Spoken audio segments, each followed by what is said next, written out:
जय जय सिया राम।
जय जय सिया राम, जय जय सिया राम, जय जय सिया राम, जय जय सिया राम। सियावर रामचंद्र भगवान की, पवन सुत हनुमान जी महाराज की जय।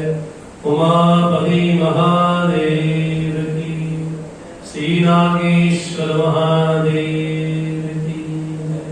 सत्य सनातन धर्म की जय।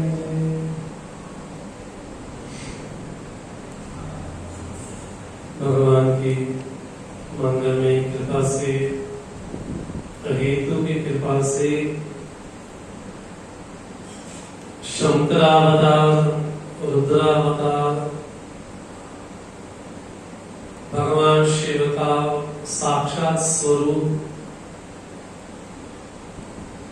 चिरंजीवी श्री हनुमान जी महाराज की दिव्य गाथा, दिव्य चरित्र हम सबके कर्ण रंध्र पर प्रवेश करते हुए हमारे हृदय पर विराजमान होते हैं।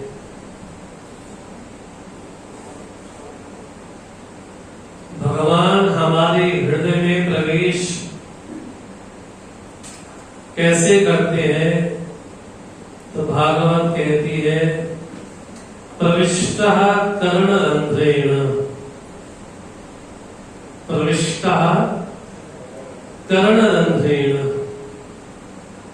भगवान हमारे जीवन में, हमारे हृदयाकाश में, हमारे हृदय कमल पर जब विराजमान होते हैं, उनके आने का जो मार्ग है, रास्ता है, वो क्या है? उनके आने का मार्ग है हमारे कर्ण, हमारे कर्ण इंद्रियां। जिन कर्णेंद्रियों पर शब्द रूपी वेद वाक्यों से विराजमान होकर हमारे कानों के द्वारा भगवान स्वयं ही शब्द रूप में हमारे हृदय में प्रवेश करते हैं। भगवान के आने का जरिया और कोई नहीं है। भगवान के आने का जरिया केवल श्रवण है। आप ज्ञान की चर्चा कहें या भक्ति की चर्चा कहें, भक्त प्रहलाद अपने पिता हिरण्यकश्यप से कहते हैं कि परमात्मा की नवदा भक्ति है। उन नवदा भक्ति में प्रथम भक्ति प्रहलाद कहते हैं, श्रवणम कीर्तनम विष्णु स्मरणम पाद सेवनम अर्चनम वंदनम दास्यम सख्यम आत्मनिवेदनम। श्रवण के माध्यम से भगवान हमारे हृदय में प्रवेश करते हैं। भगवान श्री राम जब शबरी के माध्यम से नवदा भक्ति कहते हैं, तो भगवान प्रथम भक्ति कहते हैं, प्रथम भक्ति संतन कर संगा। संतों का संग अर्थात श्रवण। संतों का संग अर्थात संत करते क्या है? बोले संत नित्य प्रति अहर्निश दिन प्रतिदिन केवल और केवल भगवान की ही महिमा का गुणगान करते हैं। चाहे वो ध्यान के माध्यम से करते हो, चाहे वो भजन के माध्यम से करते हो, चाहे सुमिरन के माध्यम से करते हो, चाहे सेवा के माध्यम से करते हो, चाहे सुमिरन के माध्यम से करते हो, चाहे कथा के माध्यम से करते हो। भगवान की भक्ति केवल माला जाप करना, भगवान की भक्ति केवल मंदिर आकर के भगवान को जल चढ़ाना, उनको चंदन दीपक लगाना, भगवान की भक्ति केवल भगवान की आरती उतारना। बोले भगवान की भक्ति तो हमारे अंग से जुड़ी हुई है। केवल मंदिर आकर के भगवान को प्रणाम करना ये एक भक्ति है, लेकिन मंदिर के बाहर भी भगवान का निवास है। हमारे पड़ोसी में भी भगवान का निवास है, लेकिन माता पिता की अवहेलना करके, अन्य जनों से वैर भाव करके, शत्रु भाव रख करके केवल मंदिर आना, केवल जल चढ़ाना, वो भक्ति कह सकते हैं कहने को, लेकिन वो पर्याप्त नहीं। पर्याप्त ये है कि जिस भाव से मैं भगवान के सामने नमन करता हूं, प्रणाम करता हूं,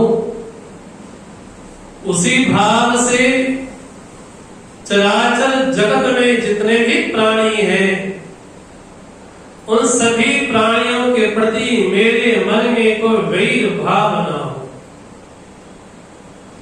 इसलिए हमको आदेश दिया गया, श्रूयतां धर्म सर्वस्वं श्रुत्वा चैवधार्यतां आत्मनः प्रतिकूलानि न परेषां समाचरेत्। श्रूयतां, सुनो, हमारे ऋषि कहते सुनो।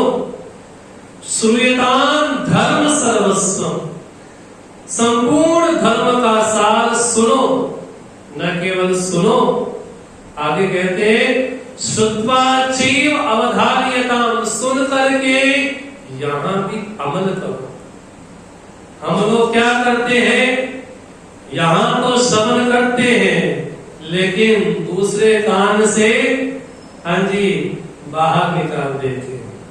तो क्या बोलते हैं, श्रुत्वा चैव अवधार्यतां, सुन करके उसको जीवन में धारण भी करो। क्या, आत्मनः प्रतिकूलानि न परेषां समाचरेत्। जो व्यवहार, जो भाषा मुझे पसंद ना हो, वो व्यवहार, वो भाषा किसी और के साथ ना करें। क्या, जो शब्द मुझे सुनने प्रिय लगते हैं, जो भाषा मुझको प्रिय लगती है कि मेरे बारे में ऐसा ऐसा बोला जाए, मेरे कान तरसते हैं मेरे बारे में ऐसा बोला जाए, जो व्यवहार हम अपने लिए लोगों से चाहते हैं, हाँ जी, हमारी साथ में अपेक्षा ये हो जाती है हम भी दूसरों के साथ वैसा हाँ जी व्यवहार करें। हम चाहें अपने लिए प्रेम, लेकिन लोगों से नफरत करें। हम चाहें अपने लिए प्रेम भाव, लेकिन मन में किसी के प्रति वैर भाव, द्वेष बुद्धि रखें। बोले संसार ऐसा है, आप जो दोगे उसका डबल हमको प्राप्त होगा। जैसे कई पहाड़ों में जाकर के एक नाम पुकारते हैं, तो क्या होता है, सामने से हाँ जी डबल उसकी ध्वनि सुनाई पड़ती है। संसार भी वैसा है, जो दोगे वो हमको डबल प्राप्त होगा, दुगुना प्राप्त होगा। अच्छा व्यवहार देंगे, अच्छा व्यवहार मिलेगा। बुरा व्यवहार करेंगे तो बुरा व्यवहार दुगुना प्राप्त होगा। अगर छल पूर्वक, कपट पूर्वक लोगों का धन छीनेंगे, हाँ जी दोबारा आगे तैयार है। इसलिए हमारे ऋषि कहते हैं, आत्मना प्रतिकूलानि न परेषां समाचरेत्। जो व्यवहार हमें पसंद ना हो, वो व्यवहार दूसरों के साथ हमें कदापि नहीं करना चाहिए। ये है श्री रामचरितमानस। केवल रामायण को ये ना मान ले कि एक भगवान श्री राम थे, 4 भाई थे, विवाह हुआ, जानकी जी का अपहरण हुआ, रावण के साथ संग्राम हो गया और रामायण पूरी हो गई। नहीं, रामस्य अयनम इति इति रामायणम। शब्द के रामायण, अयन शब्द के दो अर्थ। एक अयन शब्द का अर्थ है रास्ता, मार्ग। जिस माध्यम से, जिस रास्ते पे भगवान श्री राम हमको प्राप्त हो, वो कहां प्राप्त होंगे? बोले रामायण में ही प्राप्त होंगे। जिनका घर ही रामायण हो, अर्थात भगवान श्री राम साक्षात निवास करते हो। कहां निवास करते हैं? बोले भगवान श्री राम साक्षात रामायण में निवास करते हैं। श्री रामचरितमानस जब आप पढ़ते हैं तो रामचरितमानस में छंद है, श्री रामचरितमानस में चौपाई है, श्री रामचरितमानस में दोहा है, श्री रामचरितमानस में सोरठा है। चार चीजें तो आप रामायण जब पढ़ते होंगे तो आपको पता चलता होगा। इस मानस में चौपाई भी है, दोहा भी है, सोरठा भी है और छंद भी है। जहां भगवान श्री राम निवास करें, जिन चार पाइयों पर, जिसको बोलते हैं चार पाई, चार पाई अर्थात चौपाई। भगवान का सिंहासन क्या है? बोले चौपाई, चार पाई भगवान श्री राम का बेड है, उनका सिंहासन है। जब उनको कुछ ओढ़ना होता है तो छंद को ओढ़ते। तो रामचरितमानस में छंद भी है। छंद के द्वारा भगवान श्री राम अपने आप को वस्त्र के द्वारा ओढ़ लेते हैं, अलंकृत कर देते हैं। जब भगवान श्री राम को कुछ प्यास लगती है, उससे दुग्ध दोह लेते हैं, इसलिए नाम पड़ गया दोहा। जब कुछ विशेष खाने का मन करता है तब भगवान श्री राम उसमें से सोरठा निकाल देते हैं। ये स्थूल व्यंजन मक्खन है। तो सोरठा भी है, दोहा भी है, छंद भी है और चौपाई भी है। ऐसे भगवान श्री राम का निवास कहाँ है? बोले राम के निवास इस अयन में है, इस मार्ग पर है। ऐसे भगवान श्री राम को क्या प्रिय है और ऐसे भगवान को कौन पा सकता है? तो भगवान की वाणी में कहे, निर्मल मन जन सो मोहि पावा, मोहि कपट छल छिद्र न भावा। मुझे कौन प्रिय है? कौन? निर्मल मन, जिसका मन कैसा हो? निर्मल हो, जिसमें कोई मल ना हो। मल ना हो अर्थात जिसके जीवन में कोई कालिमा ना हो, जिसके जीवन में कोई स्वार्थ की भावना ना हो, जिसके जीवन में छल कपट ना हो। निर्मल अर्थात जिसका हृदय भगवान की भक्ति से ओतप्रोत हो, भीगा हुआ।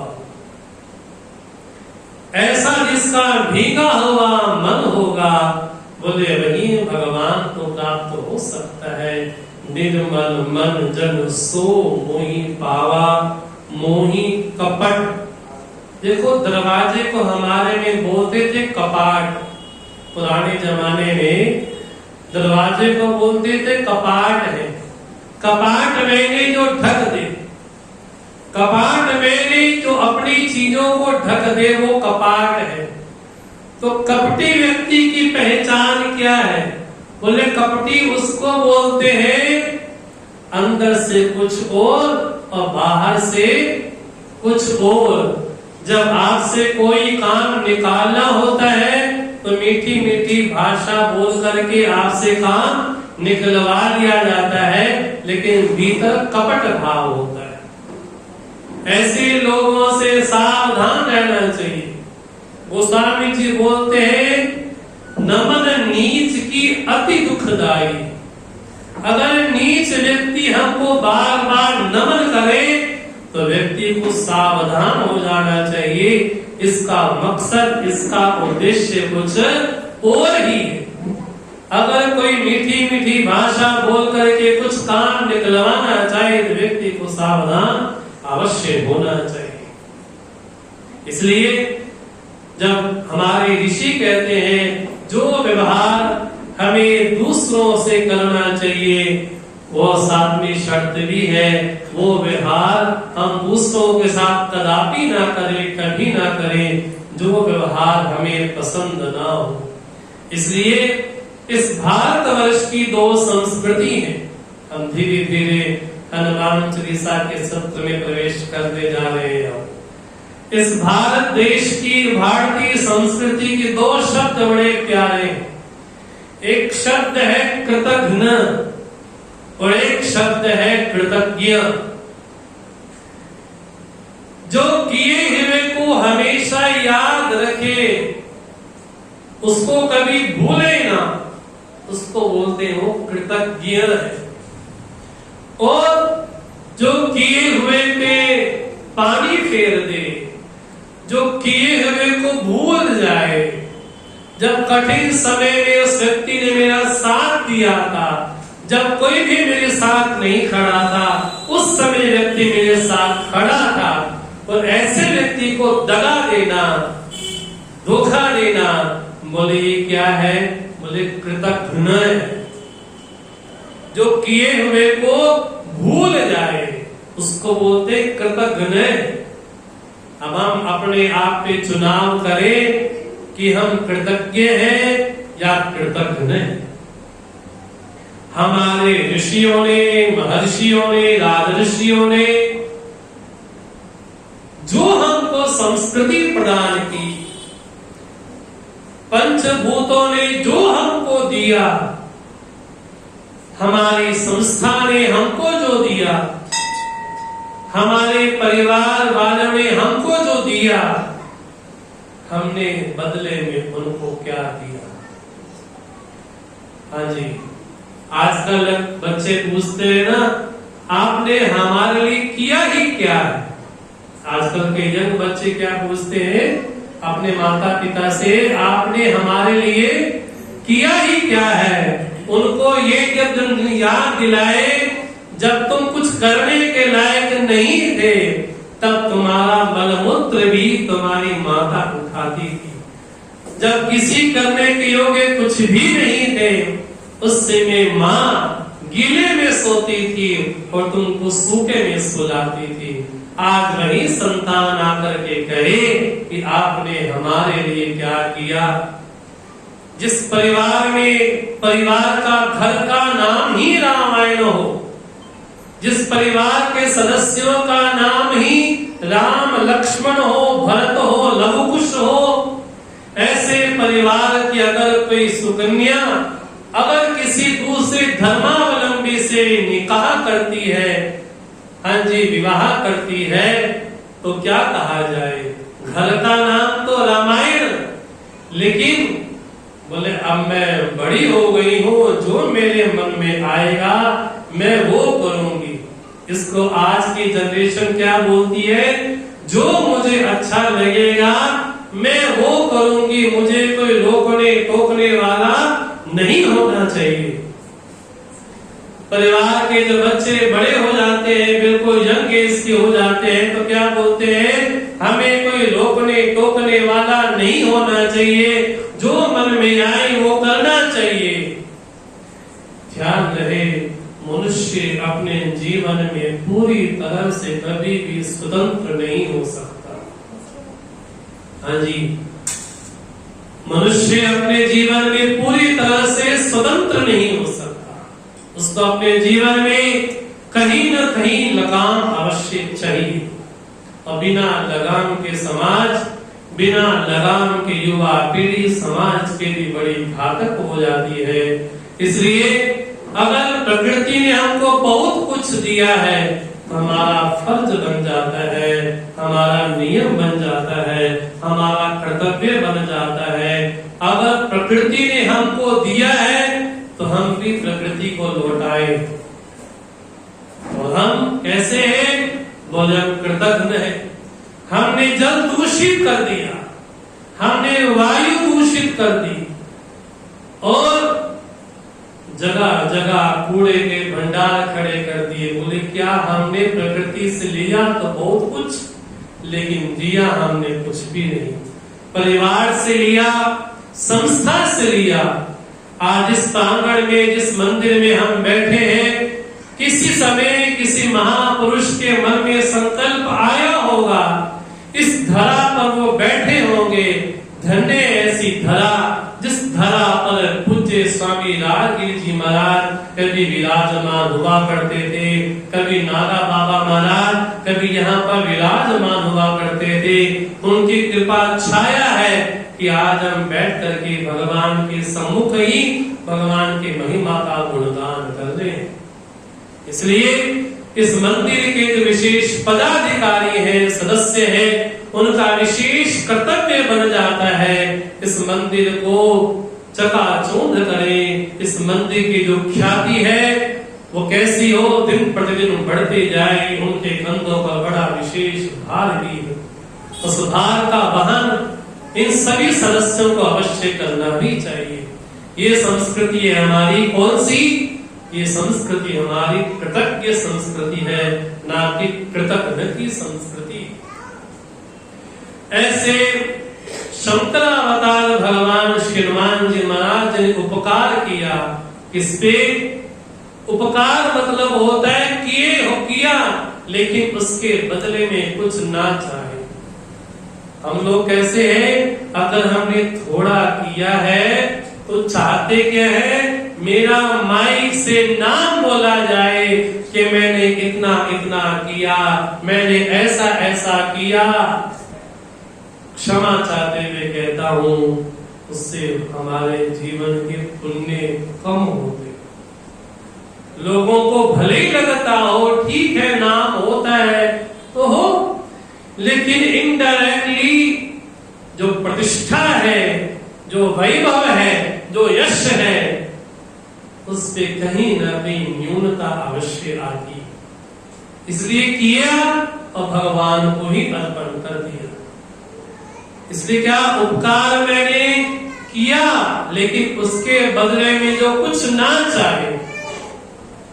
हम करते तो हैं। बड़ा छोटा एग्जांपल देके, हम जा रहे हो ना, कोई हमसे रास्ता पूछे, हम बदले में क्या चाहते हैं? कम से कम हमको थैंक यू तो बोल के जाए। हम यहां तक है अपने जीवन में, हम वो हमारी संस्कृति है कि हम बोले, हम धन्यवाद ज्ञापित करें, कहें कि आपका बड़ा धन्यवाद, आपने हमको रास्ता बतला दिया। लेकिन कान हमारे क्या सुनना चाहते हैं कि मैंने किया है तो बदले में मुझे कुछ मिलना चाहिए, मैंने किया तो मुझे मिलना चाहिए। लेकिन उपकार क्या है? प्रत्युपकार अनपेक्षा। किए हुए को तो दोबारा अपने कानों से सुनना ना चाहे। ऐसे श्री हनुमान जी महाराज ने उपकार किया। किस पे? किस पे? देखो, बचपन से हनुमान चालीसा पढ़ते आ रहे हैं। अब आपसे पूछा जाए किसके उपकार किया? तुम उपकार सुग्रीव ही कीना, राम मिलाए राजपद दीना। आपने सुग्रीव पे उपकार किया, और ऐसा उपकार किया कि साक्षात राम जी से मिला दिया। अगर यही भगवान श्री राम अगर कई बादी का साथ दे देते तो कब की लंका फतेह कर देते, कब का रावण धराशायी हो जाता। लेकिन भगवान श्री राम ने बाली से मित्रता नहीं की, भगवान श्री राम ने सुग्रीव से मित्रता की। क्यों? क्योंकि सुग्रीव शब्द में ही उसकी व्याख्या छिपी है। सुग्रीव, जिसकी ग्रीवा, जिसकी गर्दन, अर्थात जो भगवान के प्रति शरणापन्न है, जो शरणागत है।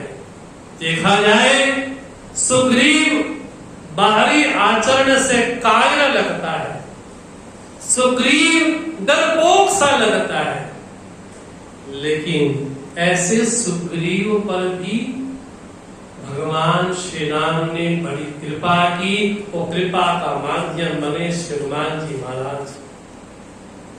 और सुग्रीव कौन है? बोले सुग्रीव हम लोगों की तरह ही जीव है। और उस सुग्रीव के पीछे कौन पड़ा है?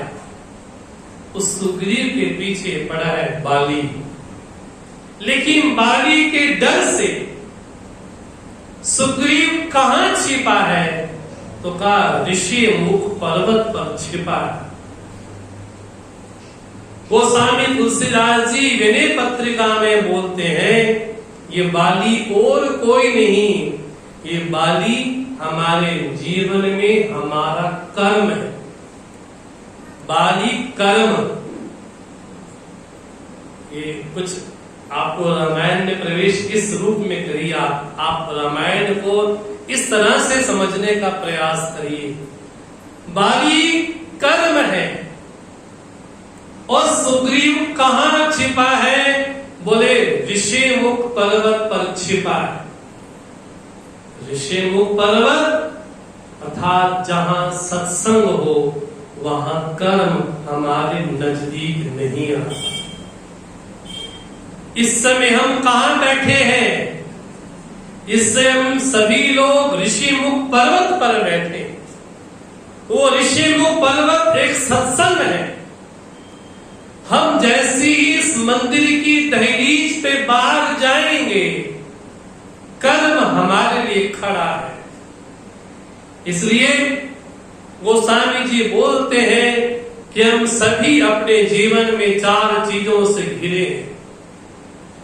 फिरत सदा माया कर प्रेरा, काल कर्म स्वभाव गुण घेरा। जितने भी लोग यहाँ पर बैठे हैं 4 चीजों से घिरे हैं। किनसे? काल, कर्म, स्वभाव, गुण घेरा। ये घेरा चारों ओर हम सभी लोगों के जीवन में है। काल, बोले एक काल का मतलब ये होता है, जैसे अभी गर्मी है, संसाधन हो तो एसी लगवा दिया जाए, ठंडी ठंडी हवा भी आए। ठंडी आ जाए तो क्या करें? बोले गीजर लगा दे, हीटर लगा दे, उससे बच जाया जाए। वर्षा ऋतु आए, क्या किया जाए? बोले सर पे छाता रख दिया जाए। उस चीज को टाला नहीं जा सकता, लेकिन उससे बचने के उपाय हम करते। सर्दी आ जाएगी तो सर्दी के कपड़े पहन लेंगे, सर्दी को टाल नहीं रहे हम। गर्मी आ जाएगी तो गर्मी के वस्त्र पहन लेंगे। वर्षा ऋतु आ जाएगी तो सर पे छाता रख लेंगे, वर्षा वाले कपड़े हो जाएंगे। ये काल का प्रभाव है। एक काल का ये प्रभाव है। इसी समय बिल्कुल नौजवान थे, उछलते थे, कूदते थे, और आज वृद्धावस्था आ गई। अब जैसा शरीर पहले था अब वैसा नहीं रहा। एक काल ये है, और एक काल ये है कि आज से 200 साल पहले ये शरीर नहीं था, और आज से 100 साल के बाद ये शरीर हाँ जी नहीं रहेगा। तो काल का प्रभाव है। काल कर्म, हम सभी अपने जीवन में कर्म से बड़े पीड़ित हैं। अगर कर्म ना किए होते इस शरीर में ना होते। कर्म किए हैं, ये शरीर प्राप्त हुआ है, और यहाँ पर भी कर्म किए जा रहे हैं, तो आगे जाकर के अगला शरीर भी बनने को तैयार है। तो क्या बोलते हैं? 84 लाख योनियां हैं। उनका आध्यात्मिक पक्ष समझना चाहिए। 84 लाख योनियां मतलब हमारे जीवन में 84 लाख प्रकार की वृत्तियां, थॉट्स आते हैं। जैसा विचार होगा वैसा हमको देह प्राप्त होगा। अगर लोमड़ी के संस्कार जागृत हो जाए, अगला शरीर लोमड़ी का है। हमेशा शंका करना, डाउटफुल रहना, अगला शरीर प्राप्त है। अगर हमेशा हिंसा करते हैं, अगला शरीर हाँ जी हिंसा वाला ही मिलेगा। कहीं कहीं शेर बन जाएंगे तो कुछ और बन जाएंगे। तो कार कर्म स्वभाव, बोले जितने लोग यहाँ पर बैठे हैं ना, माफी चाहते हुए कहूंगा, पति पत्नी भी हो, पिता पुत्र भी हो, भाई बहन भी हो, बेटा माँ भी हो, लेकिन किसी का स्वभाव किसी के साथ मेल नहीं खाता। हर व्यक्ति का स्वभाव अलग अलग है, हर व्यक्ति का। काल कर्म स्वभाव गुण, गुण मैंने 3 गुण है, सत्वगुण, रजोगुण और तमोगुण। ये जीवन में गुण भी चाहिए। जिस समय जिस गुण की जरूरत हो वो गुण हो तो अच्छी बात है।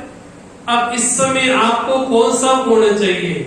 सत्व गुण चाहिए कि रजो चाहिए कि तमो गुण चाहिए? हाँ जी, इस समय तो सत्व गुण चाहिए, सत्संग सुन ले। लेकिन इस समय तमोगुण आ जाए तो बैठे यहां पर है लेकिन झपकियां मारे जा रहे हैं। और जिस समय जिस गुण की जरूरत होती है उस समय गुण आता नहीं। जब माला स्मरणे बैठते हैं, जब ध्यान में बैठते हैं, उस समय सत्व गुण आना चाहिए, लेकिन आता कौन सा है? हाँ जी, उस समय तमोगुण आ जाता, उस समय नींद आ जाती है। जिस समय नींद आनी चाहिए उस समय, हाँ जी, उस समय सत्व गुण आ जाता है। अगर तमोगुण ना होता तो हम सो भी ना पाते। नींद भी जरूरी है, लेकिन जिस समय जिस गुण की जरूरत हो, अगर उस समय वो गुण हमारे पास ना हो तो क्या फायदा? हाँ जी, लगे हैं दुकान खोल करके बैठे हैं और उस समय अगर आपके जीवन में सत्व गुण आ गया, क्या फर्क पड़ता है? आएंगे लोग, चले जाएंगे, क्या लेके आए थे? उस समय सत्व गुण नहीं चाहिए, उस समय आपको रजोगुण चाहिए। लेकिन गलती से ग्राहक आया और आप लगे हैं धुन में, सोए हैं, उस समय तमोगुण नहीं चाहिए। लेकिन हमारे जीवन में जिस समय जो गुण नहीं होना चाहिए उस समय वो गुण आ जाता है। सत्संग में सत्व गुण चाहिए और वहां पर नींद आ जाए, ये बड़ी विशेष बात है। और घर में कहीं नींद आए ना आए, लेकिन जहां कहीं कथा वचन सत्संग हो रहा हो वहां निद्रा महारानी बिना बुलाए आ जाती है। और जब रात को सोने का समय हो तो निद्रा आती ही नहीं है। इसी भगवान श्री राम बोलते हैं, साधन धाम मोक्ष कर द्वारा। ये कब्र नहीं बनाई भगवान ने। देखो, जब घर बनाते हैं तो घर बनाने के समय 4 दीवारें भी होती हैं, लेकिन 4 दीवारों के साथ एक चीज का ध्यान रखा जाता है, इससे बाहर निकलने का रास्ता भी हो। देखो, घर और कारागृह दोनों में सीमेंट भी लगा है, बजरी भी लगी है, ईंट भी लगी है। कारागृह में और घर में क्या फर्क है? बोले घर में चिटकनी बाहर भी होती है और भीतर भी होती है, लेकिन कारागृह में हाँ जी चिटकनी बाहर ही होती है, भीतर नहीं होती। हम कारागृह में नहीं बैठे, हम कोई कब्र में नहीं बैठे। कहाँ है? भगवान श्री राम अयोध्या वासी को बोलते हैं, साधन धाम मोक्ष कर द्वारा। ये द्वार है। 4 चीजों से भले घिरा हो, काल कर्म स्वभाव गुण, ये 4 चीजें जरूरी है, लेकिन इसका सदुपयोग हो जाए बहुत अच्छा। अगर इस समय सत्व गुण प्रधान हो, सभी ब्रह्म वेला में आप उठे, सत्व गुण प्रधान हो और आप एक माला जाप करें, वो 10 के बराबर है। और ब्रह्म वेला में उठे, उस समय तमोगुण हो, एक माला करे, 108 का भी एक कोई ना हो पाए।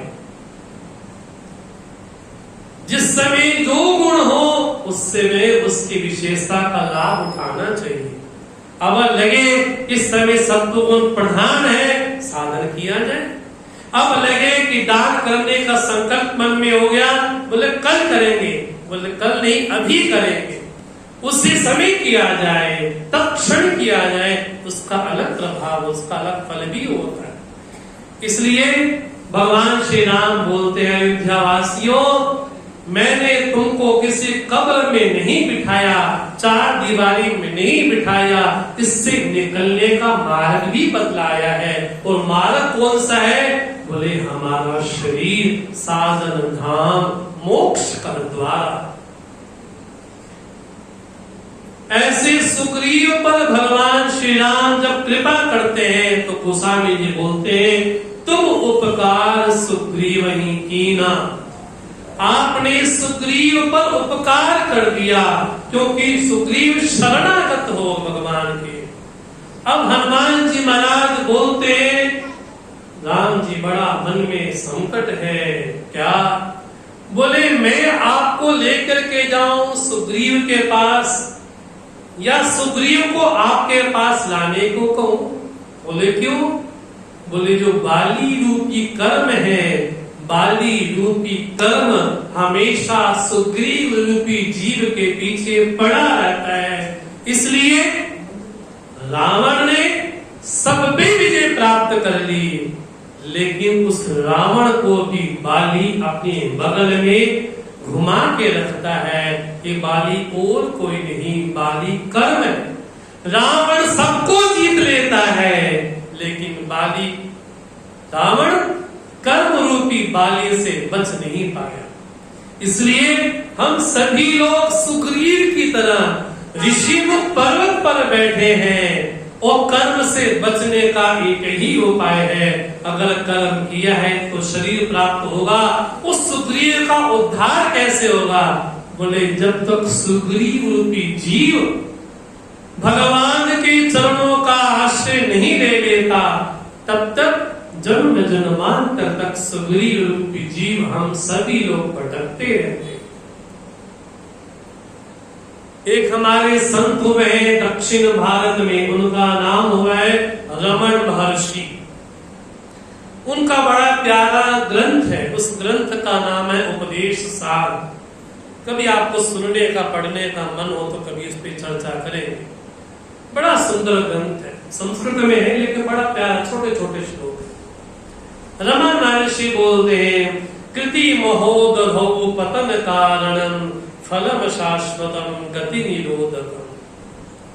रमण महर्षि बोलते हैं, कृति महा उद्भव, बोले सागर है ना, बोले सागर के बीच में कोई खड़ा हो तो पता करना चाहे कि सागर का अंत कहाँ है तो आदि कहाँ है, पता नहीं चलेगा।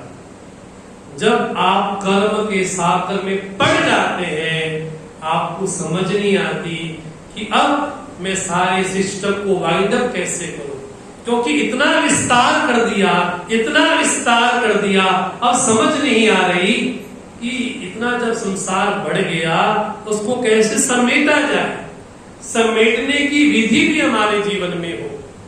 रमण महर्षि बोलते हैं, जब हम लोग कर्म के सागर में कूदते हैं, तब बच्चों के लिए किया, पोतों के लिए किया, उसके बाद भी जब ये सुनने को मिलता है कि आपने हमारे लिए क्या किया, तब व्यक्ति अपने माथे पे ऐसे हाथ रखता है और पछताता है, सिर धुन धुनी पछताई कि मैंने जिनके लिए किया, आज मुझे ये सुनना पड़े कि मैंने जब वो बोले क्या किया।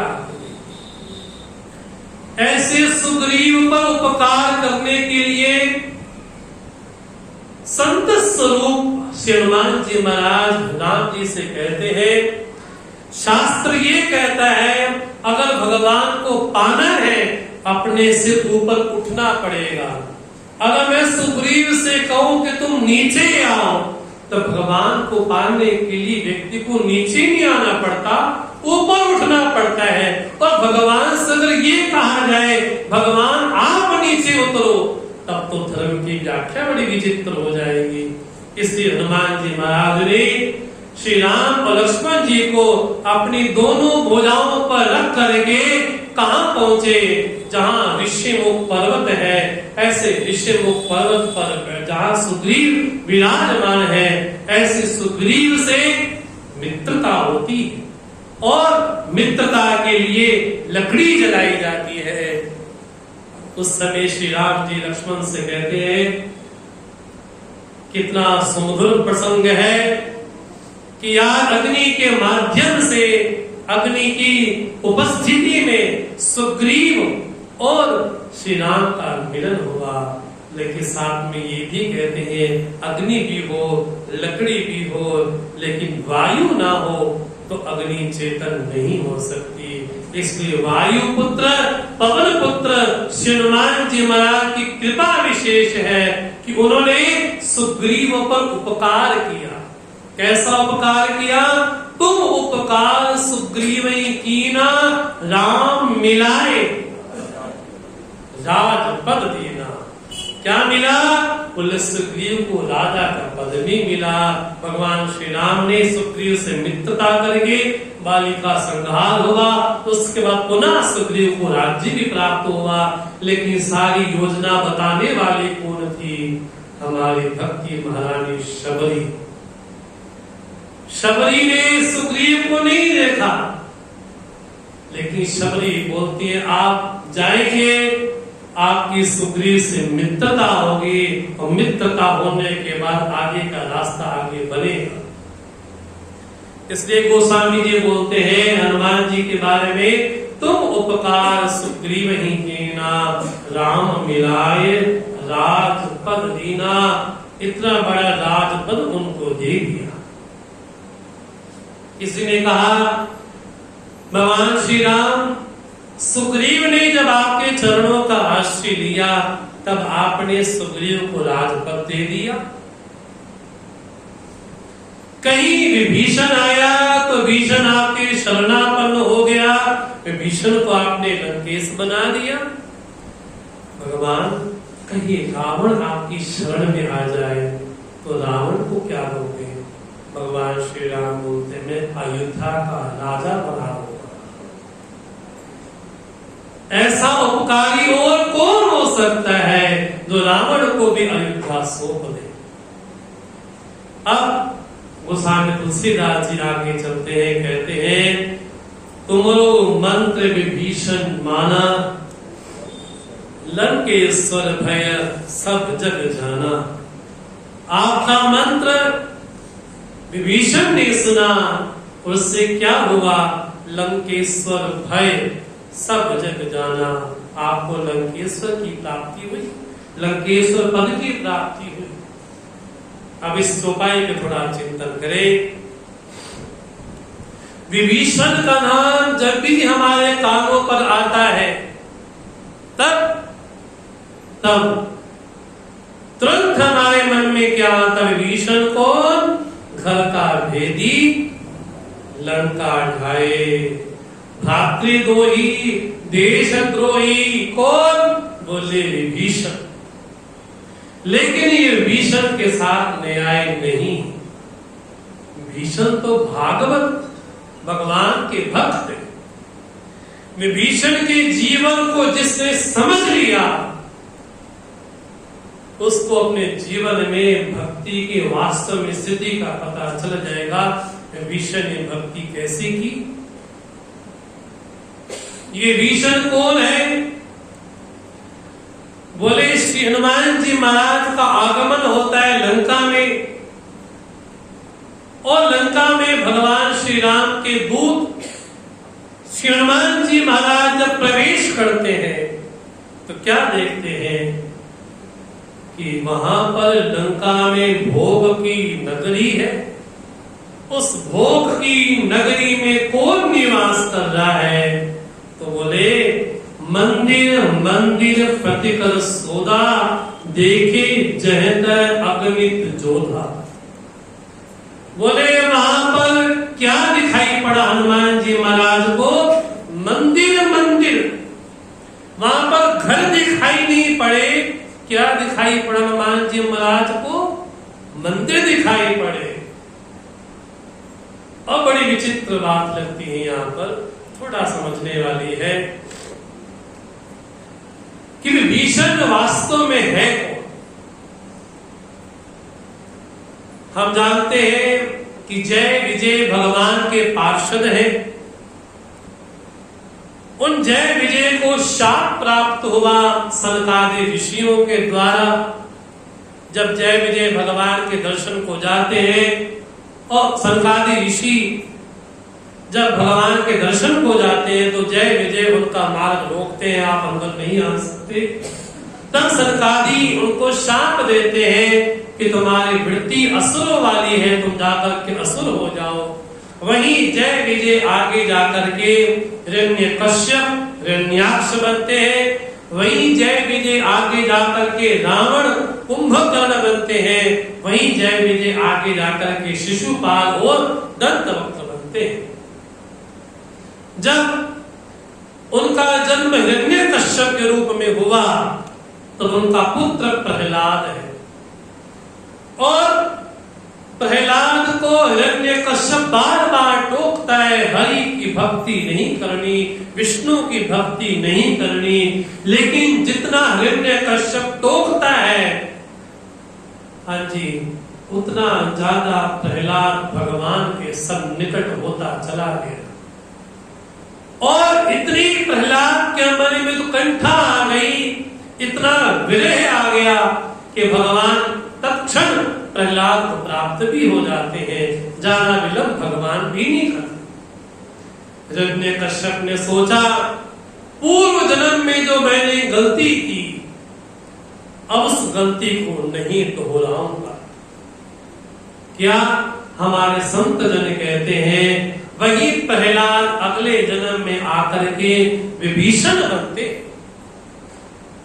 जिस रावण को राम का नाम सुनना भी प्रिय नहीं है, ऐसी लंका नगरी में विभीषण का अपना मंदिर है। कैसा?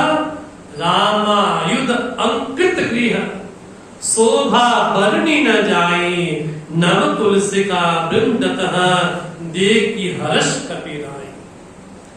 श्री हनुमान जी महाराज ने उस लंका में मंदिर देखा। कैसा?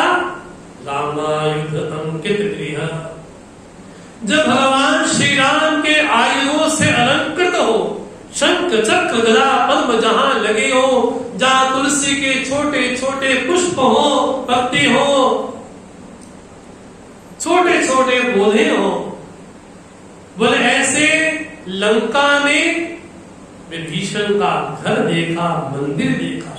जिस रावण को राम का नाम सुनना पसंद नहीं, उस रावण ने आखिर विभीषण को इतनी छूट क्यों दे दी कि तुम लंका में रहो भी सही और तुमको कोई रोकेगा भी नहीं, टोकेगा भी नहीं। क्योंकि हिरण्यकश्यप रूपी रावण समझता है कि पूर्व जन्म में मैंने प्रहलाद से बड़े अत्याचार किए, बार बार अत्याचार किए, जिसका प्रतिफल ये प्राप्त हुआ कि प्रहलाद को भगवान जल्दी प्राप्त हो गए। इसलिए इस जन्म में विभीषण को खुली छूट दे दो। जब छूट दे दी जाएगी तो विभीषण के मन में जो प्यास है, जो विरह है, वो प्यास नहीं बढ़ेगी, वो विरह रूपी अग्नि नहीं बढ़ेगी। इसका फल ये प्राप्त होगा कि विभीषण भी जब विरही नहीं होगा, तब भगवान भी जब आएंगे तब आएंगे। ये बड़ी चालाकी से कर दिया। एक संत को कथा सुनते हैं हम। एक बड़ा अच्छा साधक था, उसका नियम था ब्रह्म वेला में उठ करके भगवान का भजन करना। एक बार क्या हुआ, उसकी आंख लगी, वो सोया रह गया और जो समय था साधना करने का वो आगे चला गया। अब अचानक से उसको किसी ने उठाया, उठा, वो आज तो लेट हो गया, तुरंत उठा, स्नान इत्यादि करके भगवान का पूजन किया, लेकिन सोचने लगा कि मुझे उठाने वाला कौन था। तो पता किया मुझे किसने उठाया, तो पाप बोलते हैं मैंने तुमको उठाया, तो साधक बोलते हैं तुमने मुझे क्यों उठाया? बोले इसलिए उठाया, कुछ समय पहले तुम सोए रह गए थे और सोने के बाद तुम्हारी जब नींद खुली तुम बड़ा पश्चाताप करने लगे। जहां तुम 10 माला करते थे तुमने माला की संख्या बढ़ा दी, तब मुझे लगा कि मेरा अस्तित्व खतरे में आ जाएगा। इसलिए पाप बोलता है तुम्हारे मन में वो विरह ना जागे, पीड़ा ना जागे, इसलिए तुमको मैंने जगा दिया। विभीषण को क्या लगता है, रावण जैसा भी हो, दुष्ट है, लोगों को दंडित करता है, कुछ खाता पीता भी है, लेकिन कम से कम मुझे तो छूट दी हुई है ना, कम से कम मुझे तो कुछ नहीं कहता, कम से कम मेरे लिए रोक टोक तो नहीं है। ये विभीषण की कमजोरी। जब विभीषण को लगता है कि रावण मुझे रोकता टोकता नहीं है, तो इनडायरेक्टली उसकी प्रभुता को स्वीकार भी कर लेता है। ऐसे विभीषण पर कृपा करने के लिए जब राम जी की आज्ञा से हनुमान जी महाराज पहुंचते हैं और क्या देखते हैं, मंदिर मंदिर प्रतिकर शोधा, वहां पर मंदिर है। तो किसी ने कहा कि लंका में इतने मंदिर, वो लंका में पूजा किसकी होती है, वो लंका में पूजा शरीर की ही होती है। तो पूछा गया गोस्वामी जी से, लक्ष्मण जी महाराज जानकी जी और राम जी की सेवा कैसे करते हैं? तो गोस्वामी जी बोलते हैं, सेवे लखन सिए रघुवीरे, जिमी अविवेकी पुरुष शरीरे। बोले जैसे अज्ञानी व्यक्ति, अविवेकी व्यक्ति, ना समझ व्यक्ति जिस तरह से शरीर की पूजा करता है, शरीर की सेवा करता है, उसी तरह से लक्ष्मण जी महाराज जानकी जी और राम जी की सेवा करते हैं। आप देखो हमारी कहानी भी ऐसी ही है। हम भी सुबह से लेकर के रात सोने तक किसकी सेवा करते हैं? हाँ जी, चायम समर्पयामि, भोजनम समर्पयामि, हाँ जी, पीता समर्पयामि, बर्गरम समर्पयामि। अरे ना जाने शरीर को सुबह उठने से लेकर के चाहे बेड टी, उसके बाद न जाने अटरम पटरम चिप्स खाना, ये खाना, सुबह से लेकर रात तक हम किसकी सेवा करते हैं? भगवान के सामने तो थोड़ी सी करेंगे, चलो भोग लगाना है चलो, लेकिन सबसे ज्यादा सेवा किसकी करते हैं हम? अपने शरीर की। उठने से लेकर के रात सोने तक इसको ये पहनाओ, इसको ये खिलाओ, इसको ये पिलाओ, इसको ये पिला दो, इसको ये दे दो। सुबह से लेकर रात तक हम अपने, हाँ जी, शरीर की ही सेवा करते जा रहे हैं। श्री गोस्वामी जी बोलते हैं, जिमी अविवेकी पुरुष शरीर। जिस तरह से हम लोग अविवेकी जन अपने शरीर की सेवा करते हैं, उसी तरह से लक्ष्मण जी महाराज जानकी जी और राम जी की सेवा करते हैं। इसी लंका में किसकी पूजा हो रही है? भगवान की नहीं, किसकी? बोले खुद की पूजा हो रही है। लेकिन ऐसी लंका में भी क्या दिखाई पड़ा? लंका निश्चल निकल निवासा, यहाँ कहां सज्जन कर वासा। जैसे हनुमान जी महाराज ने विभीषण का घर देखा, क्या सोचने लगे? लंका निशिचर निकर निवासा, यहाँ कहाँ सज्जन, यहाँ सज्जन कैसे हो सकते? मन में बड़ा कुतूहल चल रहा है। मनमो करत तरे कपिलावा, सोच ही रहे थे कि लंका में भगत, लंका में भगवान का भगत, लंका में भगत कैसे? सोच ही रहे थे। क्या हुआ? तेई समय विभीषण जागा, उसी समय विभीषण जागे। देखो, आप कल्पना करो, अगर विभीषण जी का और हनुमान जी से मिलन ना हुआ होता तो क्या होता? आगे की कहानी और बड़ी अजीब हो जाती। लेकिन तेई समय हमारे जीवन में संयोग कराने वाला कौन है? बोले हमारा परमात्मा है। अगर हमारे जीवन में किसी महापुरुष का संग प्राप्त हुआ तो समझना चाहिए कि हमें भगवान ने चुना है, संयोग हुआ है। तेई समय विभीषण जागा, उठ करके क्या क्या विभीषण ने?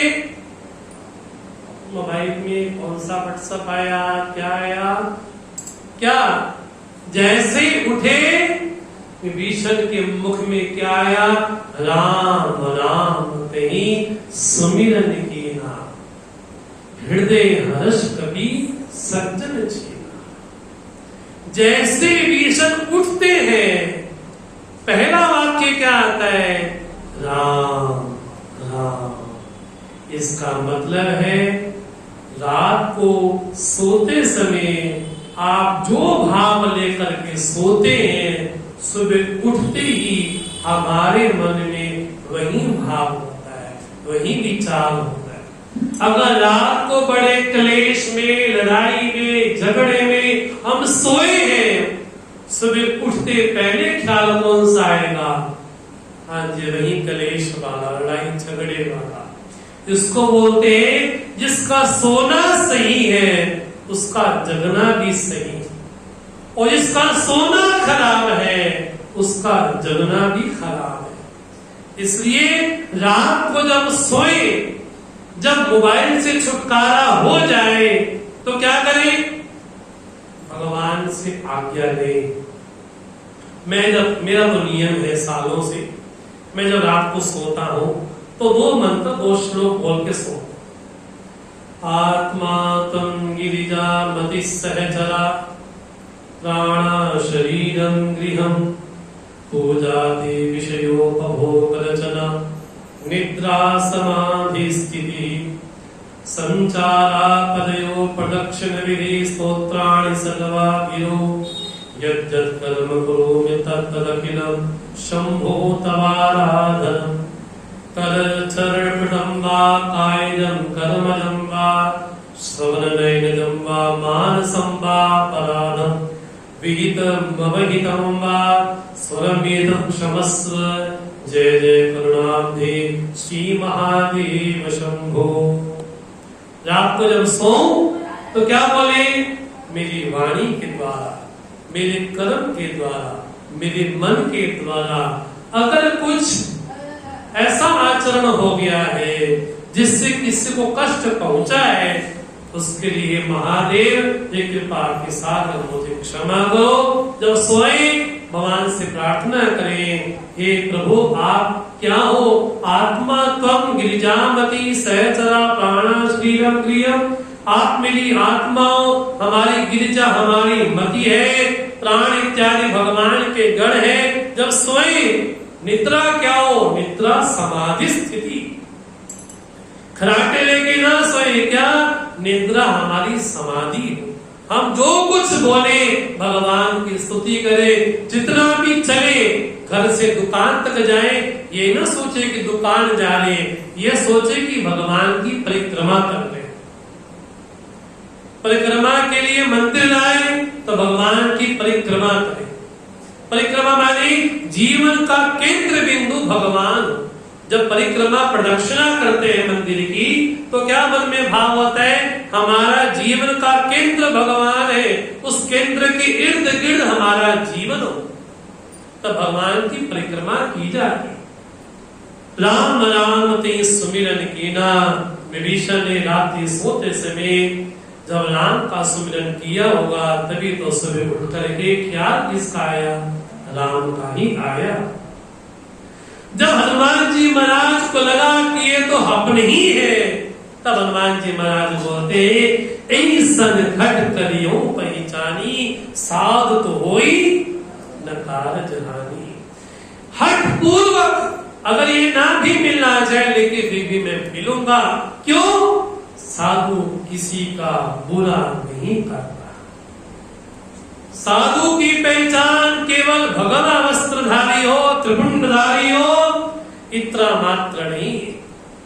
साधु मैंने साधु वही जिसके द्वारा हाँ जी किसी का अहित ना हो, किसी का बुरा ना हो, वो साधु है। विभीषण ने जैसे ही हनुमान जी का दर्शन किया, विप्र रूप धरि वचन सुनाए, सुनत विभीषण उठते आए।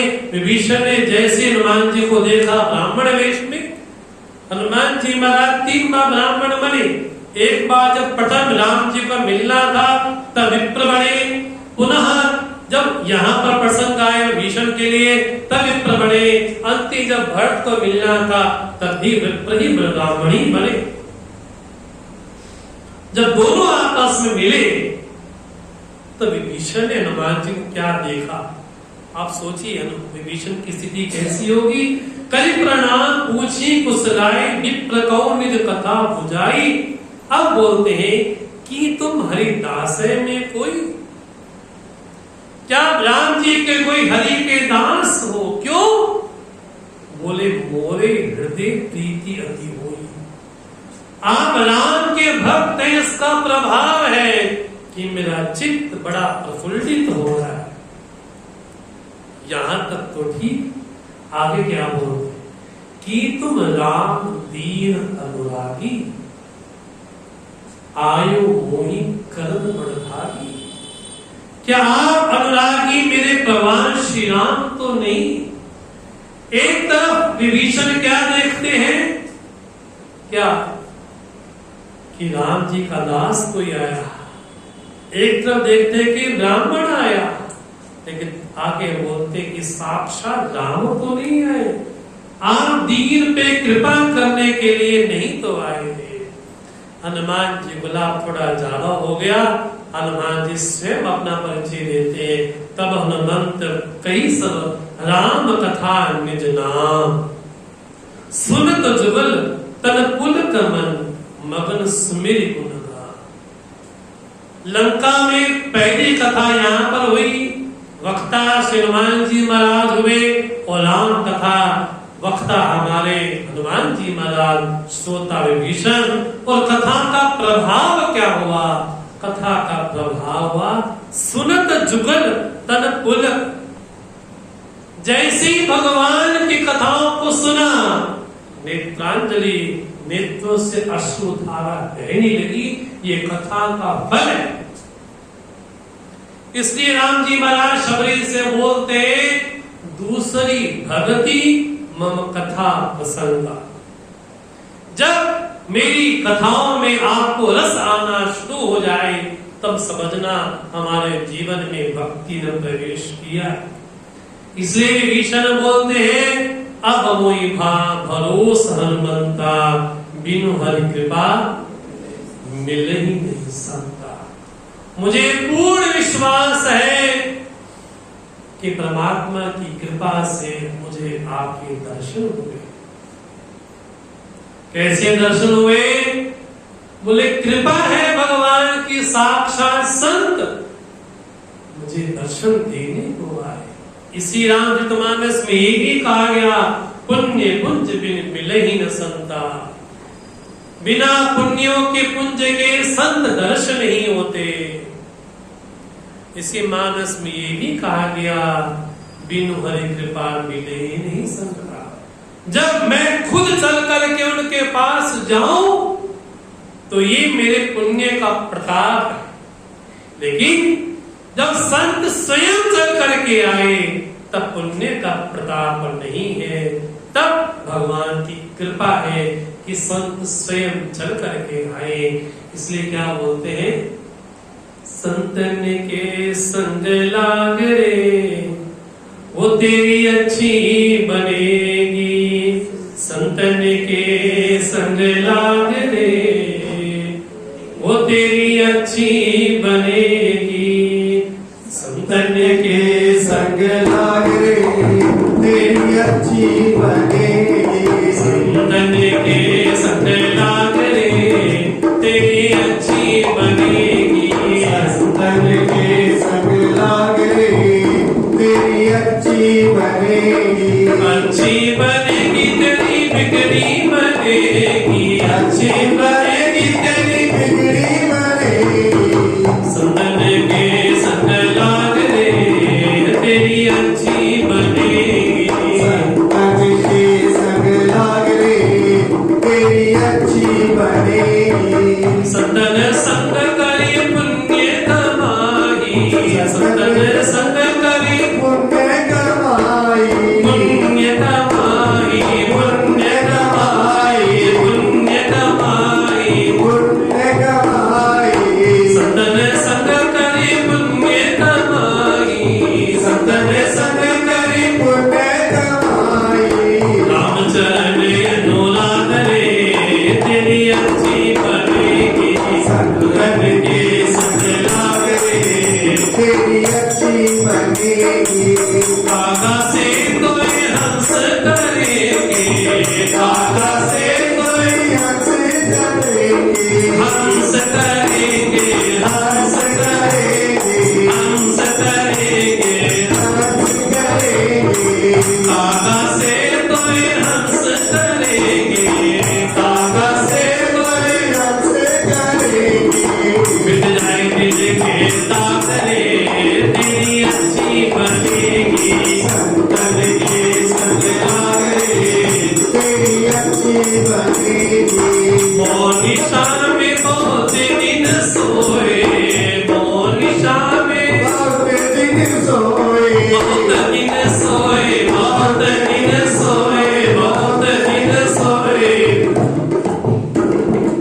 मोनिशा में बहुत दिन सोए, मोनिशा में बहुत दिन सोए, जाग सके अब जाग रे तेरी अच्छी बनेगी, संतन के संग लाग रे तेरी अच्छी बनेगी, संतन के संग लाग रे तेरी अच्छी बनेगी। सियावर रामचंद्र भगवान की, पवन सुत हनुमान